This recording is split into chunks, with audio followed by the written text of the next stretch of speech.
Yo, what's good, everybody? Mr. Holler Part 313. I've been so busy with work and everything, I haven't really got a chance to touch on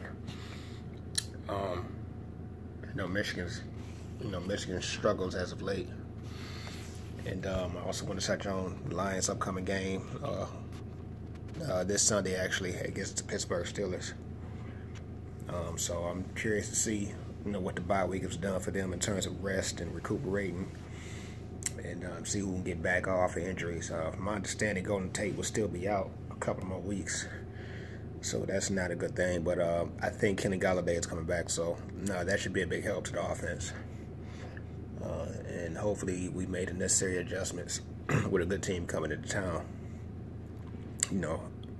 for a big primetime game. So very interested to see what's going to happen with that. But in terms of the Wolverines, I had a feeling that the game was going to go the way it did, and that's not because I didn't. I've always rooted for the Wolverines, and I always will. But like I said, I was just being a realist. With the way the quarterback has been playing, the way the offensive line has been playing, there's no way you can go to a hostile environment against a top 5 team and come out victorious if you're not clicking on all cylinders. And we've been struggling against lesser teams from Jump Street going to this game, so I kind of expect the outcome, the way it was. But it is what it is, man.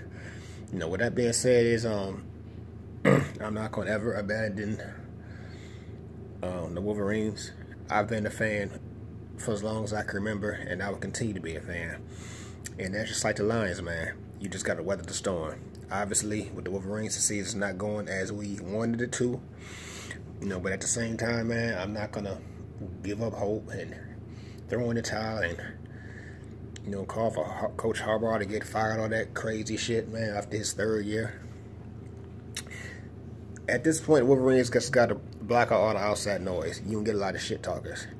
If you were just a fan when things are going well, if you're only a fan when the team is winning, then you're not a real fan. And that's the way I look at it, period. And it's the same thing with the Lions. If they're struggling and you're no longer a fan, or if they get on the winning streak, you back on the bandwagon, you're fair weather. And that's not a real fan in me, for real. So even though the Wolverines has fell below expectations, I still love this team. Bottom line, since I was a little kid, and I would continue. That's just the way it is. I was a fan before Harbaugh, and I'm going to be a fan after Harbaugh, and that's just the way it goes, man. So, we got a game against the Rutgers coming up. I'm pretty interested to see who's going to be quarterback. I've heard rumblings of Peters being started at quarterback, and at this point, I say why not? Just shake things up a little bit, see what we got in terms of the other quarterbacks, because obviously, Wilton Speight is down with his injury, and O'Korn is clearly not ready for the big stage. I would like to see Dylan McCaffrey. Honestly, I don't really know what his status is. I just saw some of his high school film, and he looks pretty mobile, and he looks to be a pretty accurate passer. But who knows, man? But we'll see what else we got, and just go from there. But like I said, man, go blue for life, man. It is what it is. Regardless of what happened the rest of the season, just look forward to the next season, man. This is pretty much what it is. So that's pretty much my take on it. The Pistons started off pretty well, although they just lost to Philly at home, which I thought was a bad loss. That was the 0-3 team coming to your building, and there's another thing I've noticed about the Pistons is, even though we've won a couple of games, we have to stop this falling behind so early and have to rely on these miraculous comebacks. You got to stop doing that. Especially at home. You can't get into a habit of falling down 15, 20 points and then relying on some comeback. My whole thing is try to set the tone early.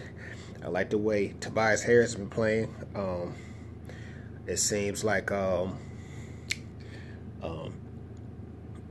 what's the guy's name we just got? Avery Bradley has been panning out as well. So, and listen, I understand it's only been 4 games, but I'm just not sold on Stanley Johnson especially being the shooter. I mean, being a starter, man. I mean, that's just my opinion. I think that if we could somehow put him in some kind of trade package and get somebody else. I heard rumblings about Eric Bledsoe wanting out of Phoenix. Bledsoe is a great player, but he's injury prone. That's my only issue with him. If we can just get Eric Bledsoe injury free, then I wouldn't mind the Pistons making that move, though. But I don't know, man. We'll see. I don't know what Steph Van Gundy is going to have planned for the rest of the season. But anyway, I forget who we play next. I think we got Minnesota, if I'm not mistaken, for the next game. So I will be looking forward to that game. Go Pistons, go Lions, go Wolverines. Mr. Highland Park 313. And as always, a big shout out to all my DVE crew. Detroit versus everybody. Check out their videos if you haven't. If you do, like and subscribe to everybody's videos. Kind of show support to the crew, man. Mr. Highland Park 313. Get at y'all later.